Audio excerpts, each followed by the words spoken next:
যে আব্বু আমি তোমার কাছে যদি কোনো ভুল করে থাকি আমাকে মাফ করে দিস। আপিল আমার করার দশা, আমার টাকা পয়সা নাই, কিছু নাই। এখন যদি সরকার খরচপাতি দিয়ে যদি দয়া করে ছেড়ে দেয় তাহলে ভালো হবে। আমি আপিল চাই আমার শাল বাড়িতে শুকাইছে, আমার শাল নিয়ে যাই, শাল নিয়ে করে কিনে খাই। আমার বেটা যদি আল্লাহ হায়াত দারাজ করে আপিল করে যদি ঘুরে আসে, আসুক। আমার তুই আমি তুই করছিস আমার শাল আসবি না, না আসুক, আমার শাল আসুক। আমি মা, আমার কলজে ফাইটে যাচ্ছে, আমি বুঝতে পারছি বাবা। একটু কথা হয়েছে এটাই। কালকে ফোনে কথা হয়েছে? হ্যাঁ। কি বলে ফোনে? ওই যে আব্বু আমি তোমার কাছে যদি কোনো ভুল করে থাকি আমাকে মাফ করে দিস, তুমি বলেছো।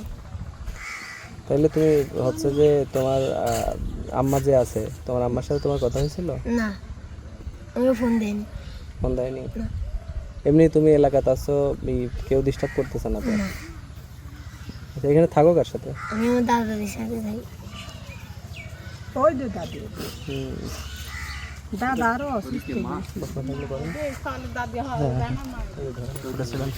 ভাত হয় না, না হওয়ার পর আমরা সারা করে নিয়েছি সতীনেবু ভাত খাওয়াবো।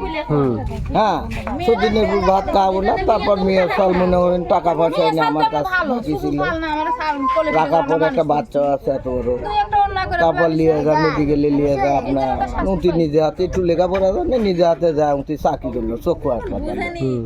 তো এখন ভাইরা কয় আর চাচারা কয় তাহলে দেখে শুনে আমরা আবার বিয়ে দেওয়ার পর বিয়ে দেওয়া হচ্ছে যে সমস্যাটা উঠিও যা কোপাল তুলে গেছে, উঠিও যা হয়নি। তা আবার এসে এটি চাকরি লাগা পর ও ঢাকা গেছিল, ঢাকা থেকে ঘুরে চলে আসছে, বাপ মা নিয়ে গেছিল ঢাকা, ওটি যা হয়নি চলে আসছে। আসার পর আর বিটিকে আর কতদিন রাখবো, তারপর বিটি দেখেছি না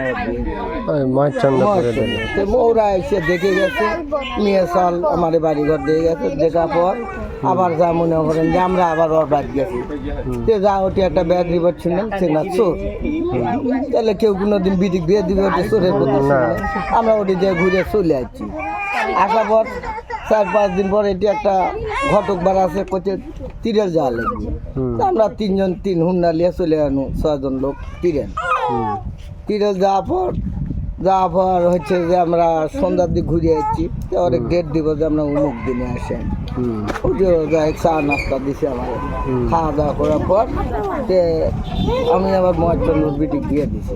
আবার এই বিটি ফোন করে করছে বা স্বপ্না আপু কোন জানেন? আমি কোন কে বাই করছে যে না দেন মহাচন্দ্র ঘুরেছে। আমি কোচ কি, আমি বাস স্ট্যান্ডে থেকে আবার ঘুরে যাচ্ছি। ঘুরে আসার পর মা জিজ্ঞাসা করে স্বপ্না কো, তো করছে দুলা ভাই এই স্বপ্না আপনারাও গেছেন, আমার করছে আমি একটু মার্কেটের থেকে আসি।